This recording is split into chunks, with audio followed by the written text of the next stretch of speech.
Reish, we were just talking off camera about schools. We're not going to go down that path today. This interview is not going to be about schools. But it really has me thinking about what as women we are learning about from the moment we enter the world into school. When we get into that mainstream system, the things that are being taught to us that we don't even know are being taught. And then by the time we get to adulthood, and especially with you having a young girl and seeing her now go through this, the things that we are taught as girls, as women, that really impact us in life and in business later on. So, I'm thinking about this. You were talking to me earlier about your son and his art class and whether or not we should get grades for art. And it just has me thinking I took art classes, and my mom even framed one of the horrible bicycles that I colored in chalk, and I have the frame now. Apparently that gets passed on when you age out of the house.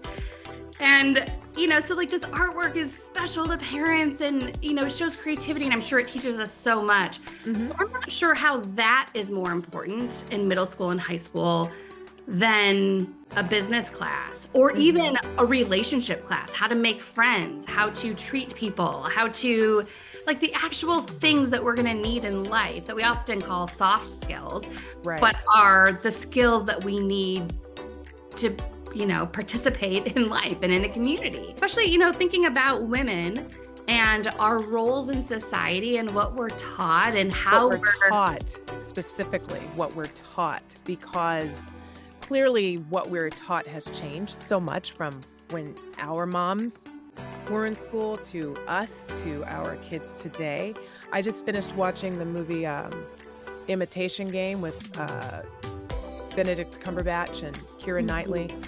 And in this movie, it's talking about Alan Turing, the original, computer person per se. And in it, he puts in an ad in a paper and says, if you can solve this crossword puzzle under 10 minutes, please call this number. And then basically they're trying to find the best code breakers, right? To help end the war, to help defeat the Germans. And a woman, Keira Knightley's character, does it. She goes to where they're supposed to be. And the moment she walks in, the guy who's in charge, not Benedict Cumberbatch character, but the other guy in charge of this particular classroom, is telling her, oh, you need to go upstairs. This isn't for you. Because why? Because she's a woman. And then this isn't for you. This isn't for you. And then she's like, well, it said if I solve the puzzle in under 10 minutes. And he's like, who helped you solve the puzzle? And it's like, what? I'm sorry, wait, what? Which then led me to my mom telling me when she was in school how, I can't remember what it was she wanted to study, but her guidance counselor was like, no, that's not for you. You want to do and I think she was thinking in business route. And I'm like, how is that ever a message? And it continues. And then there's subtle undertones probably even today, right? Yes. Well, even Christine McDaniel, who was on this season just a few episodes ago, when she launched her first of several multi-million-dollar businesses, she was asked, it was a cleaning business, and she was asked in meetings, is your partner coming? Assuming that she couldn't possibly be running the business as a young woman, especially as a young woman, but as a woman. It's very interesting to me because I also think that at some point, as you and I were growing up, Reish, I think at some point it became normalized that yes, women would be allowed to work outside of the home. But we still have to do the other things too. So it's almost like if we want to work, then we have to fit that in around the house duties and the kids and the husband duties and whatever else comes with it. Now, I know you and I are in very supportive relationships. We don't live our lives in this way. However, the messages we are taught as children are still in us. And I think that it's going to come up today Maybe not those messages as children, but how those messages, because young girls aren't the only ones being taught these messages. Young Correct. boys are being taught these messages too. And those young boys grow up to become men in business, and it impacts how they treat women in business. And I'm really looking forward to today's conversation because we have an incredible startup founder who's going to share her experiences, just simply her lived experiences as a woman in business, especially as a woman with a startup. That's right. The Think Tank of Three podcast starts right now.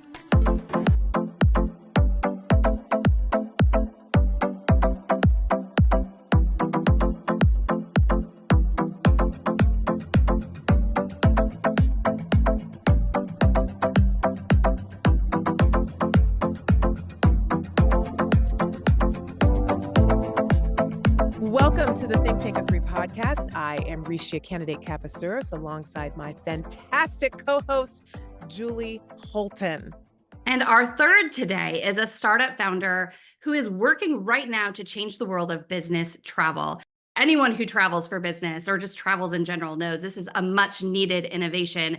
Also one that has hit its own turbulence because she launched just before COVID. But I think those pivots and challenges are really nothing new to Lisa Simpkins. After all, she is a woman in business. Lisa, we are so excited to have you here. Welcome to the show. Thank you for having me. I'm very excited to be here.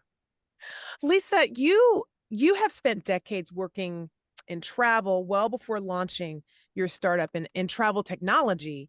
Well, first of all, just do me a quick favor and explain what is, because I know for me, I'm thinking travel technology. What is travel technology per se? Probably about 25 years ago, there was a new technology that came out, which is now called Concur Travel and Expense. That has not innovated or made major improvements to like the user interface.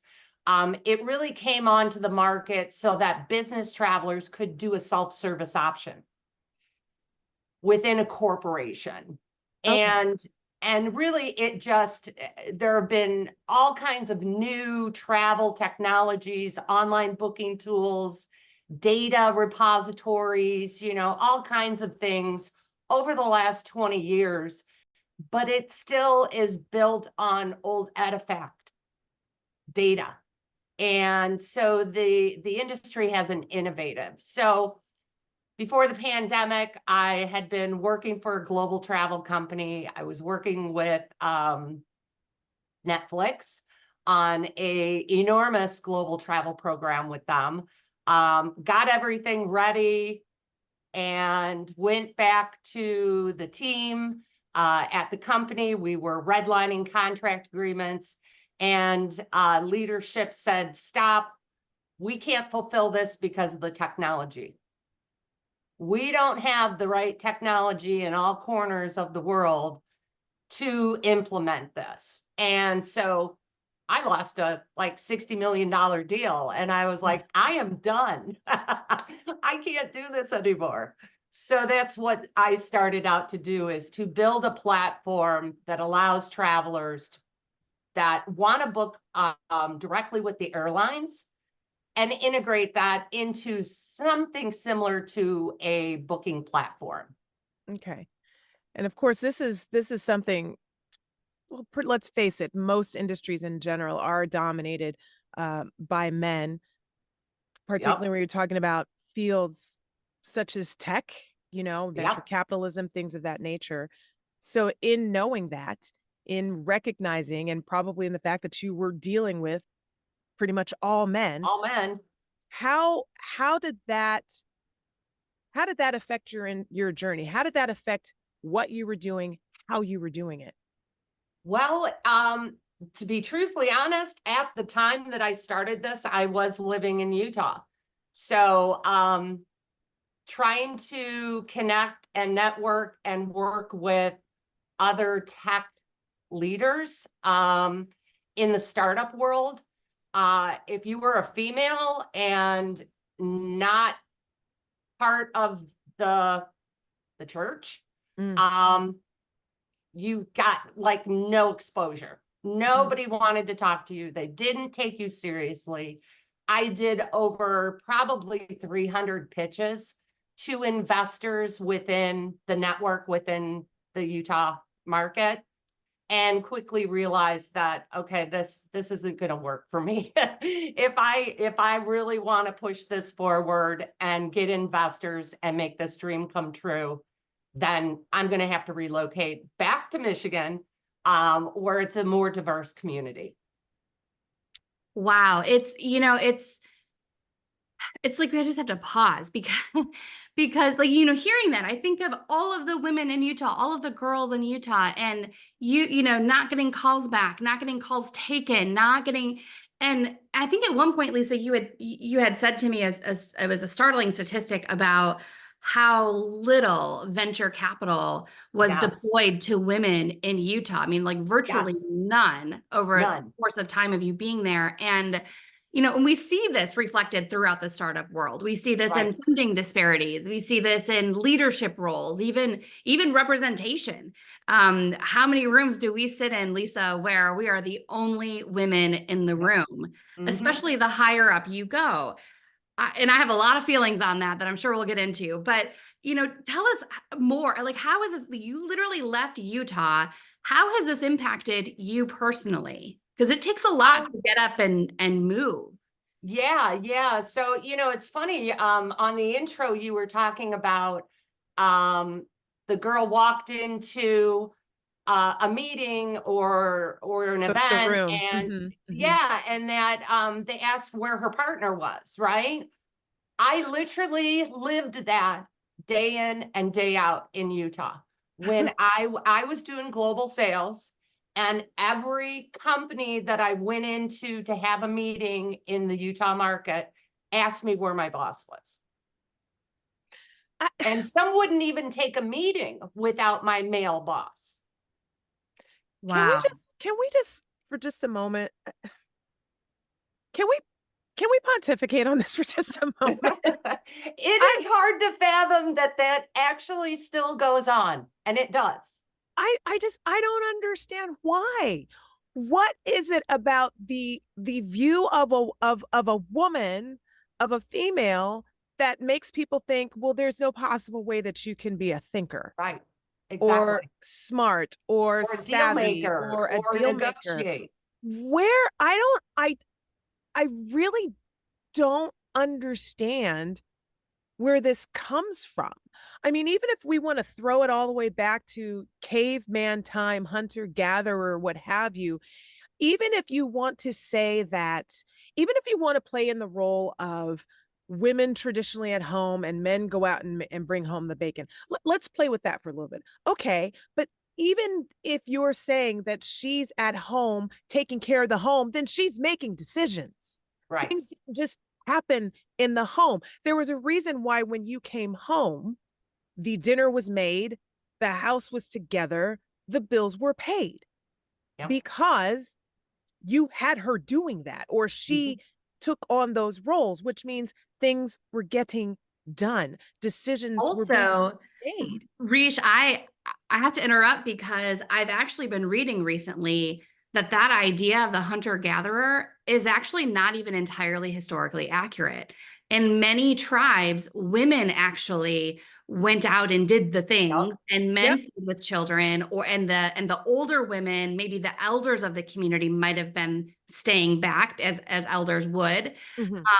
So it's very interesting to me, these things that I've been reading that really even turn that on its head. I watched a documentary on Netflix. It was really interesting about women in the entertainment industry. I did see that. Did you see that? Yes. I'll have to look and see what it's called so we can link the name to it.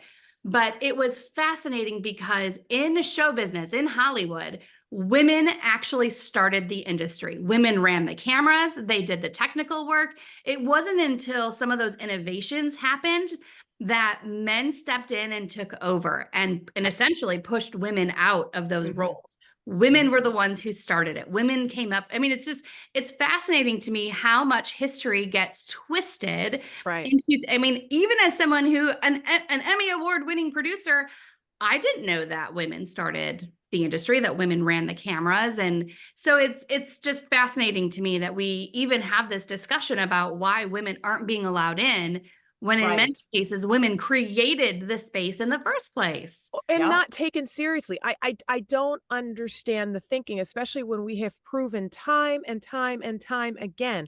Do we think differently? Absolutely. Do all human beings think differently? Absolutely. So maybe in the DNA chain, maybe there is a predilection for men to be more assertive. Maybe that is a real thing. Maybe that's actually in the coding. Maybe it's in the coding for men to be what is it that I'm looking for? More able to compartmentalize. So then Right. maybe it is in the coding for women. Maybe it is in the coding for women to be more empathetic, but nowhere in the coding does it say and women are stupid and women can't Right. make decisions and women can't start businesses. That does not exist. So Right. I just don't understand where this ridiculous belief that, well, you're a woman, you can't possibly. It's like we freaking push human beings out of our bodies. Men literally cannot do that. So please don't tell me what we can and can't do just because we might think of a problem from a different angle than you. Right. That's our job, so that we aren't all thinking the same. So we have a different point of view, a different perspective. So I'm sorry. I Don't apologize. Hence, You know, hence I moved back to Michigan, right? So after 16 years of, playing that game, yeah, I was just like, I'm done. I want to talk about this DEI movement because I think there are so many ways to approach this and likely different opinions, even among the three women on this podcast.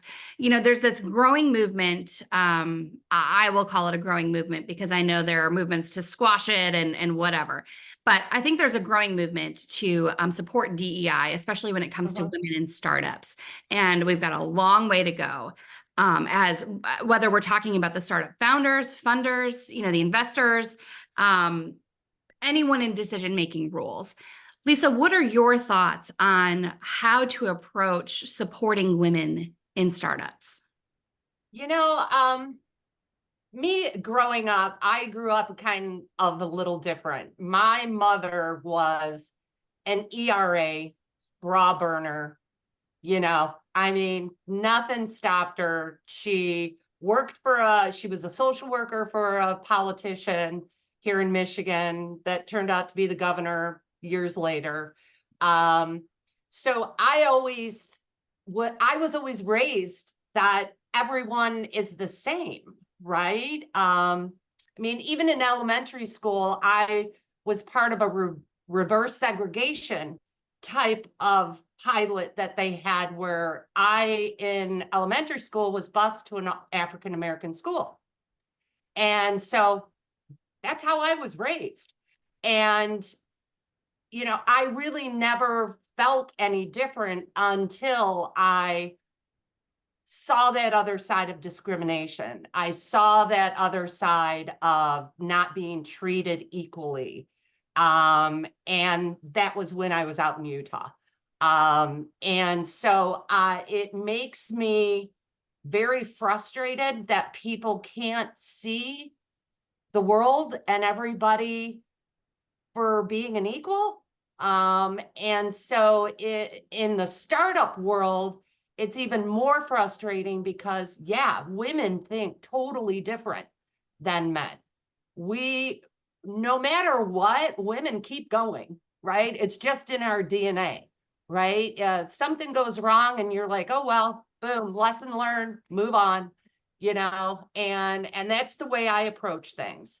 In the startup world, it has been extremely difficult to, find funders, articulate that vision because they don't really understand where I'm coming from. So that's one of the things I'm working on, is trying to really articulate what the vision is.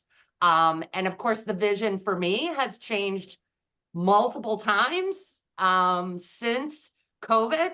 I had this huge, great plan, and then COVID hit, right? And then I I started on my journey and then changed again, and then started another thing and then changed again. And so now I think I'm on like plan M. Startup fashion. You go all the way through the alphabet, and I'm almost to Z. I don't know what I'm going to do then, but yeah, You moved to that's Greek fun. letters. Right, there you go. Well, so Reischea, I'll be interested to hear your thoughts on this too, because I don't know if this is going to be an unpopular opinion. I'm gonna share it anyway, and I kind of preface it by saying that I'm a work in progress, and I like to think that this is one of those things that it's very fluid to me. It's just like your business plan, Lisa, where we start out with an idea, and if it doesn't work, we're gonna tweak it and adjust, and that's kind of how I feel about DEI, specifically focused on women and startups and women in business in general. When we look at some of these statistics about the number of women, let's talk about small businesses, the number of women that run small businesses that even want to hit the $1 million mark is a much smaller percentage than men. So then, of course, the women who actually hit that mark, much smaller percentage than men.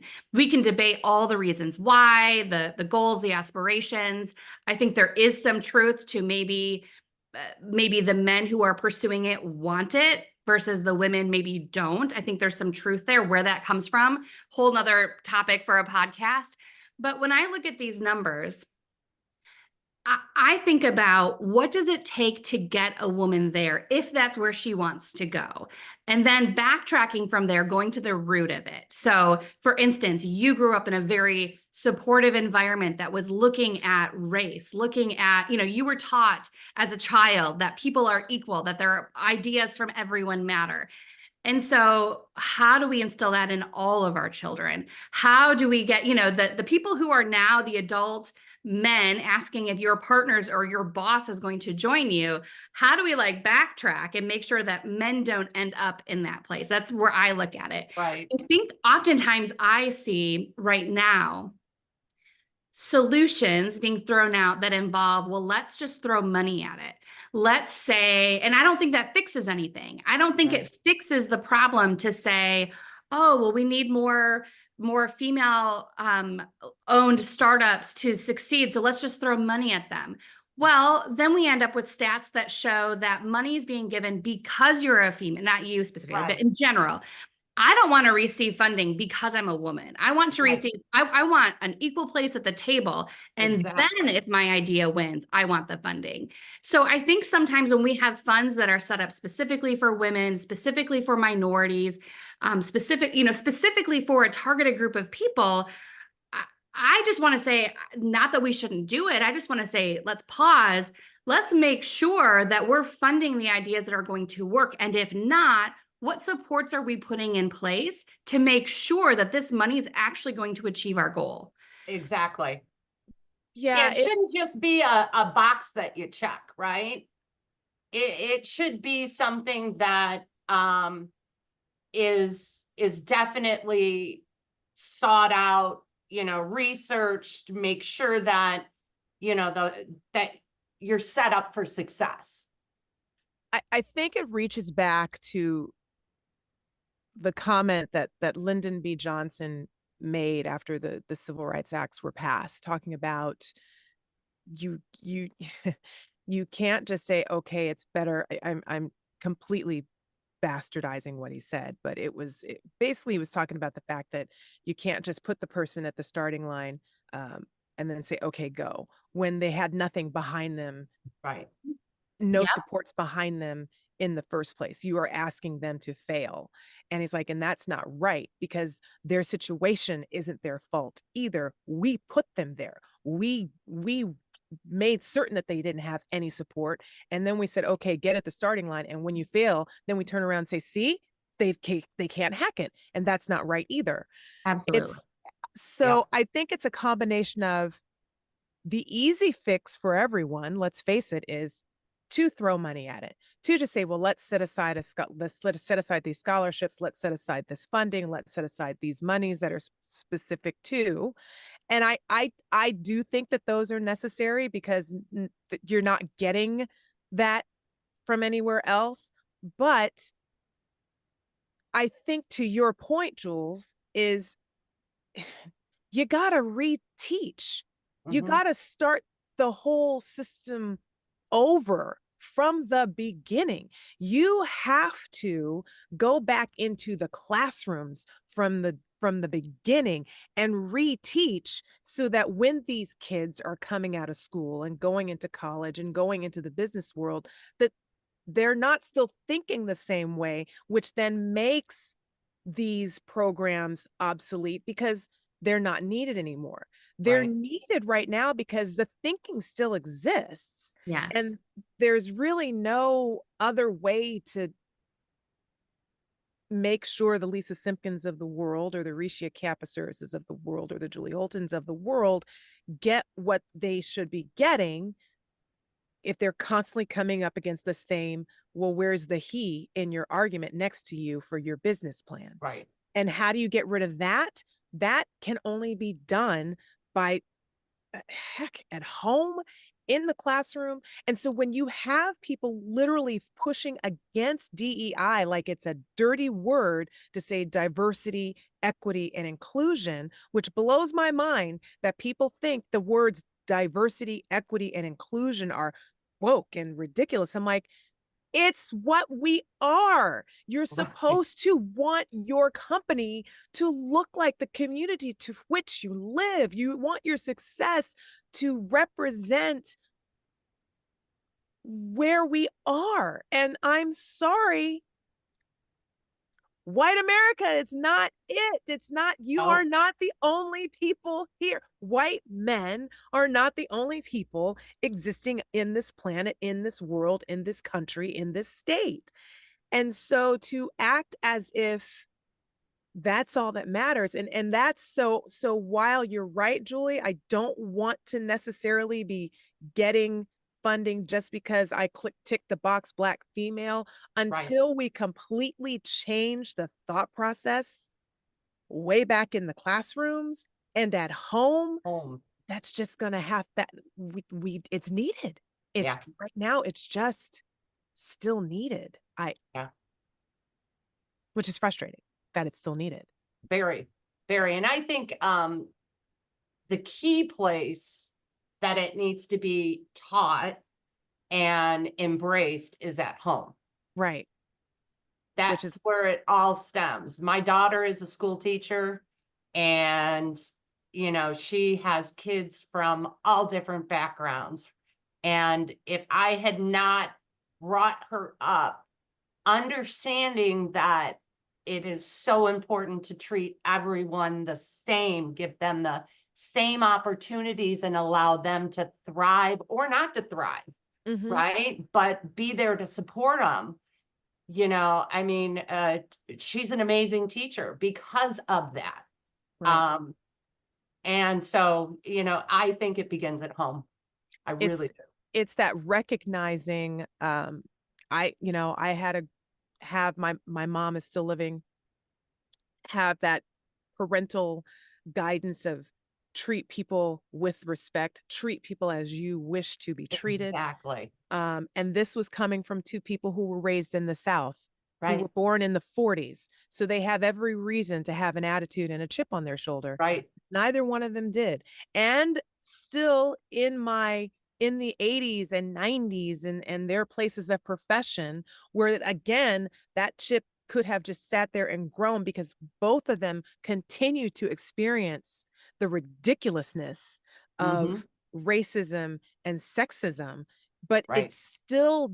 didn't it didn't dim their light, or at least it didn't dim their light, or that at least they didn't show me that the light was dimmed, if the light indeed was dimmed. They Right. just kept pushing along, and they just kept telling me, you can do anything. Yeah. You can do anything. And Yeah. you treat people properly, because number one, you represent Andrew and Peroni candidate, and we're not raising no fool. So that, so that's how, and you can't go into everybody's home, right? Right. And Right. everybody's home is different. I And think that's it right there. You just nailed it, Reish, because I think that It absolutely starts at home. And where it's not taking place at home, that's where I think we need to come up with some creative solutions to help the children who are not growing up that way. Right. Dave and I have my partner Dave and I have conversations about this a lot. He would be considered a minority. His mother's from Venezuela. He grew up in a small farm town, not a lot of academic, perhaps opportunities, you name it. And he has achieved a lot of success in his lifetime, perhaps because of, or maybe in spite of, or whatever, however Mhm. you want to classify it, he's done a lot in his life. And so I think sometimes he looks around and he says, well, I was able to do it. Right. And somewhere in him, whether he was born with it, whether he read it in books, whether it was shown to him from his parents, all sorts of influences there, somewhere he had it in order to make it. Not everyone does. And I personally, as a woman of faith and as just a nurturer in general, I feel like I just don't know that kids who don't have it, that they wouldn't have it if they weren't inspired. Like, I just believe if we could affect those kids, Yep. when they're young, before they've decided that the world is not for them. And Mhm. that's a really early age. I worked with some inner city school children in Richmond, Virginia. Very poor area. The school district I was in, this was when the No Child Left Behind Act had first gone into play. And so schools at that time, I don't know how it is now. I haven't stayed up with it, but I was in my early 20s. So we're talking, this was 20 years ago. Schools at that time had to bring in outside academic support in order to help students who were failing. And so I came in as a tutor. And in the elementary school, I was working with 8-year-olds, and they were, they'd come in with their attitude because so-and-so was mean to me at lunch or whatever it might be, but you could warm them up, and with a little love and support, they would just open right up and be these beautiful little kids that you could see had capacity to learn, even though all of these horrible things were happening around them. That's when I realized, by the way, that it was just as much about providing them with a support system and just loving on them, more so even than the academics we were focusing on. But I also had experience in the middle school. And even with those youngest middle schoolers, sixth graders, many of them were already, that you could physically see in their faces the lack of hope, the lack of inspiration, feeling like college was not for them, that the world was not set up, it was set up against them. And oh my God. So anyway, it was heartbreaking. And I share that because I just believe if we put the right solutions into play, the right startups, which I know are out there to really affect these kids, then that's where the work needs to be done. And in the meantime, Reish, I'm with you. We support women at all levels. We make sure, and I think that if there is a woman with a great idea and maybe lacking some skill set in some way, maybe it's technology related, maybe it's, something else, writing, who knows what, then let's provide those supports with the funding to move them forward. Right. Because Right. I'm just not ready to give up on women or Right. anyone. Yeah, one of my visions is, when I become the first female founder of a Michigan unicorn, Let's do it. I plan on creating an angel fund or a VC firm that will focus strictly on finding those gaps in amazing founders and helping them achieve both whatever their gap is as well as funding. That is my biggest dream. I love that. Let's get you to $1 billion because I believe it. And, and that's not, I mean, good point too. It's not to say that we have amazing organizations in Michigan and elsewhere Definitely. that are funding women, that are funding minority. Absolutely. And we applaud the work they're doing and we want to keep supporting them. And I'm, thanks for going down that rabbit hole with me. Lisa, you also, I can't wait to hear about this experience. You also, back in 2015, you became the mayor of a newly created town. Yes. Quite the experience. Tell us about this. It was the experience, I can tell you. So, my husband and I moved into this teeny little town or HOA, up in the mountains, near Park City. there was a lot of mistrust with the HOAs, which goes on with every HOA, right? So-and-so spending money and this and that. So, and also out west, water is like gold, Yeah. because there isn't a lot of it. And this area that we moved into had its own water source. It had an aquifer, it had a whole water system set up. And so I joined with some other citizens that were living there, and we did an exploration of what it would be to come a town, So we got approval, we did our studies, we pitched it to all of the, everybody that lived there. And everybody agreed, yeah, let's become a town. So we became a town. There was a gentleman that was the first mayor, and then he decided to retire and move to California. And so I stood up and said, yeah, I'll be the mayor. And so jumped into that role while working full time. Of course, right? And it was really a lot of fun because when I lived here in Michigan, I was always on the Parks and Rec, I was always involved in government, things to help the community. And then when I got, when this came up, I was like, oh, this is going to be so great because then I can use the skills that I, had from, in Michigan. And so that's what we did. We did a general plan. We put together ordinances and, policies, and really thrived. And really it was primarily to protect the water source, because the state of Utah wanted to take everybody's water rights and give them out to the general population.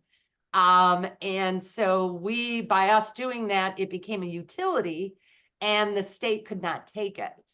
So that's kind of the reasoning behind that. But yeah, it's still going. I totally miss moving from there, but I had enough. It comes with its good and bad. You have some disgruntled people, you have, people that love you, going to, Monday meetings and having, people voicing their concerns. It was just a passion for me to, help the community. Once again, a woman leading the charge with, your constituents and getting something significant, something of with meat to it done. Yep. And still running into opposition. Always. Opposition, more related to, well, you're a woman, and as you had already admittedly spoken as well, and you're not of the church, but the fact that versus, can we just look at, do we like this? Is this a program that we are behind or not? Or how much of that is clouded ahead of time? Well, we've got our predetermined bias. We haven't even looked at the program, but this woman has the nerve. So, yeah. I mean, good. I certainly had some interesting meetings. Let's just put it that way. We had a lot of really hot topics that came about. As a new town, there was a lot to figure out and put together. And yeah, there were some very heated, contested meetings. But it's just the way I am. Everybody has a voice, right? Mm-hmm. Everyone has a voice, no matter if I like it or not. You have a voice. You should be heard. So yeah, it was challenging, but yeah, I'm glad I did it. Won't do it again. Check that box. There you go. Listen, that's a whole other. I have friends, and my hairdresser also asked me, we have political conversations, and she says, you're just so passionate and I'm always learning something new from you. Why don't you run for office? I was like, oh, hell no. Hell no. Yeah, my husband said, oh, why don't you, when we get back to Michigan, why don't you run for governor? And I was like, not. Not ever. Because I did grow up in politics. My mom worked for, he was Right. a social worker. My dad was in industry government relations for General Motors for 30 years. So it's just kind of in my blood. But anything I'm always focused on legislation and things that are going on, to help improve everybody's life. Well, Lisa, it has been an absolute pleasure sitting and chatting with you. And I know that we could keep going on and on and on. There's into so many different directions. It's just been wonderful. But before we wrap things up, we do have our rapid fire questions for you that we have for every guest that blesses us with their presence here on Think Tank of Three. So we're going to start with number one. What one piece of advice would you give to any aspiring young woman, or even your younger self, if your younger self would take the time to actually listen? Believe in yourself. That's it. Just believe in yourself and what your passion is, and go with your gut instinct. Can you share a book or a resource, a quote maybe, that has had a significant impact on your journey? Yeah, my mom always quoted, "What goes around comes around." And I live by that. So I treat others as I want to be treated, and people that treat people the wrong way, in my opinion, what goes around comes around. What is it you'd say to that aspiring leader right now, moving forward? You'd said believe in yourself, and you understand that, but that the next step after that. I would tell them to take a step back, take a look at what you have right now, be grateful for it, and continue to move forward. Awesome. Lisa, it has been a pleasure. It's been an absolute pleasure. And Lisa, we will link to your startup so that women listening, men listening, can hear more about it. DCX Travel and Technology. Lisa Simpkins, thank you so much for being on the show. Thank you, guys. I appreciate it. It's been so much fun. Look forward to doing it again. And that is all for this episode of Think Tank of Three.